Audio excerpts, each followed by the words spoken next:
नमस्कार। आज हम भर्तृहरि, जिनका समय 7वीं शताब्दी ईसा पूर्व के लगभग माना जाता है, के नीति शतकम के विषय में चर्चा करेंगे।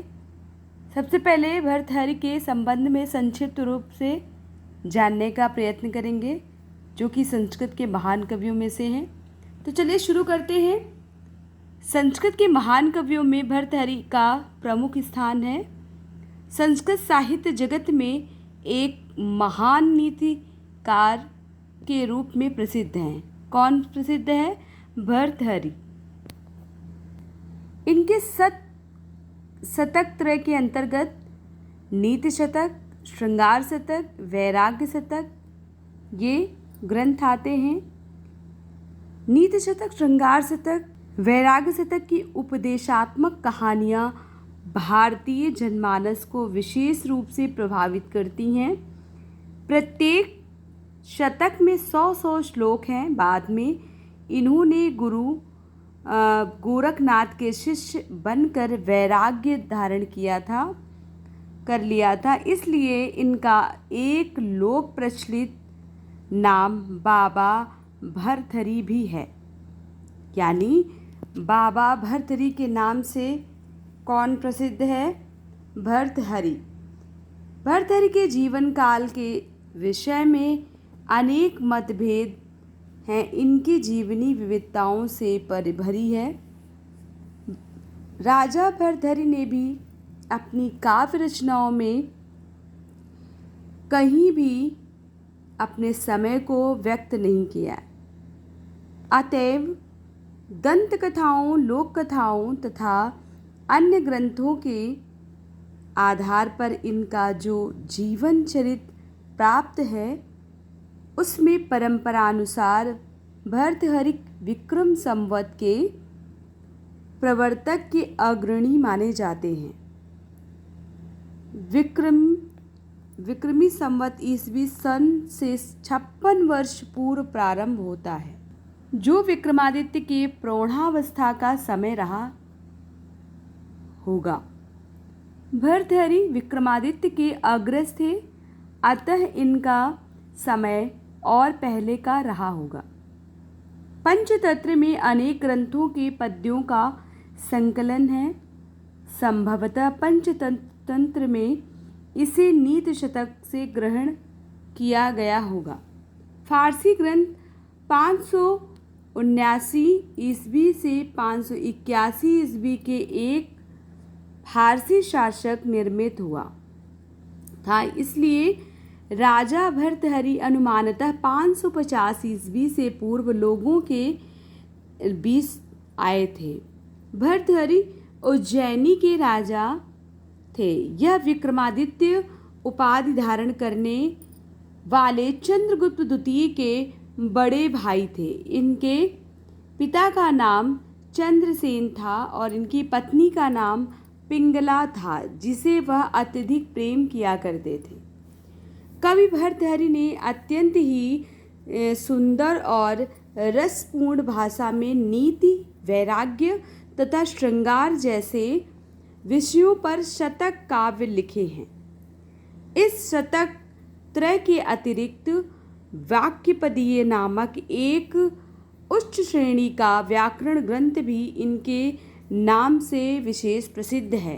कुछ लोग भट्टी काव्य के रचयिता भट्टी से भी उनका ऐक्य मानते हैं।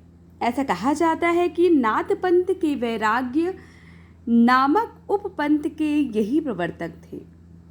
चीनी यात्री स्टिंग के अनुसार इन्होंने बौद्ध धर्म ग्रहण किया था, परंतु अन्य सूत्रों के अनुसार यह अद्वैत वेदांताचार्य थे। भर्तृहरि कृत नीति शतकम संस्कृत साहित्य का एक प्रमुख नीति शतक ग्रंथ है, जिनमें 100 से अधिक श्लोक अर्थात शतक हैं, जो मानव जीवन, नैतिकता, समाज और राजनीति पर गहन अंतर्दृष्टि प्रदान करते हैं।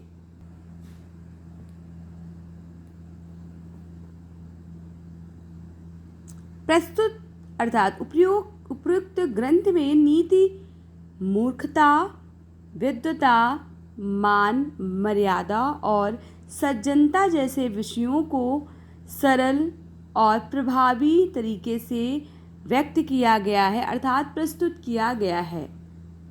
अब हम पढ़ते हैं कि भर्तृहरि द्वारा लिखित नीति शतकम के प्रमुख उद्देश्य क्या क्या हैं।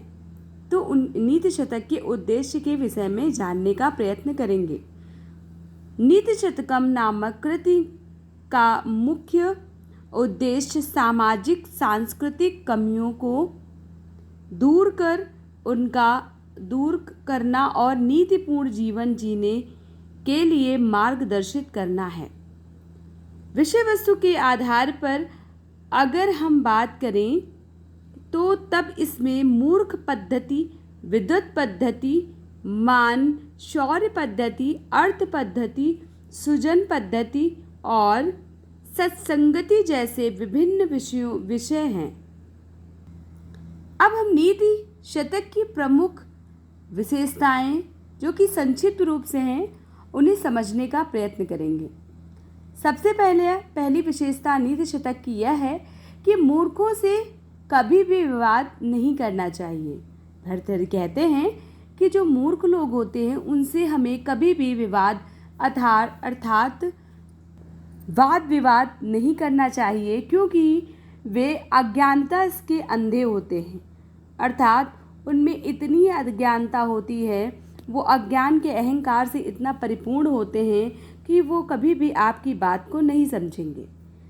अगली विशेषता है कि सज्जनों की संगति मनुष्यों के लिए सर्वगुण संपन्न होती है, अर्थात सत्संगति ही सज्जनों के लिए अर्थात मनुष्यों के लिए अत्यधिक सर्वगुण संपन्न होती है। अगली विशेषता है ज्ञान और विद्या मनुष्य का सबसे बड़ा आभूषण है, अर्थात कवि भर्तृहरि कहना चाहते हैं नीति शतक के माध्यम से कि ज्ञान और विद्या ही मनुष्य का सबसे बड़ा आभूषण और सबसे बड़ा और सच्चा आभूषण है। अगली विशेषता है नीति शतक कृति में शील अर्थात चरित्र को ही सबसे बड़ा कवच कहा गया है। नीति शतक नामक कृति में कवि भर्तृहरि कहना चाहते हैं कि व्यक्ति का चरित्र ही सबसे बड़ा उसका जो शरीर होता है, शरीर का जो कवच है वो उसका अपना चरित्र ही है।